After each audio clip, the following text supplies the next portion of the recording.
नमस्कार प्रेक्षकांनो, ठरलं तर मगच्या पुढील प्रोमोमध्ये आपण पाहणार आहोत. दुसरीकडे सायली आणि अर्जुन यांनी एकमेकांना प्रेमाची कबुली दिलेली असते, पण इकडे आता घरात तन्वीने सर्व भांडं फोडलेलं आहे. सायली आणि अर्जुनचं जे काही कॉन्ट्रॅक्ट मॅरेज होतं ते कल्पनाला सांगून दिलेलं आहे. त्यामुळे कल्पना ही खूपच भडकलेली आहे आणि ती आता सायली आणि अर्जुनच्या येण्याची वाट पाहत असतानाच अचानक सायली आणि अर्जुनची एंट्री होते.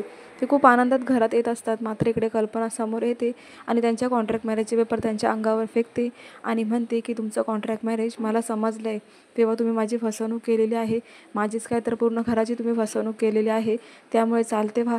आता कल्पना ही सायलीला कशा प्रकारे शिक्षा देणार हे तर आपण पाहणारच आहोत, पण इकडे मात्र हे सर्व भांडं तन्वीने फोडल्यामुळे तन्वी इकडे नाटक करत असते की हे सर्व कसे काय झाले, पण याला तन्वीच जबाबदार आहे. तन्वीने मुद्दामून त्यांचं असं वेळेवर भांडं फोडलेलं आहे, कारण तिला माहीत होतं सायली आणि अर्जुन हे एकमेकांवर खूप प्रेम करतात आणि मग आता ह्या दोघांमध्ये कशाप्रकारे फूट पाडायची, त्यामुळे तिने हा प्लॅन केलेला आहे.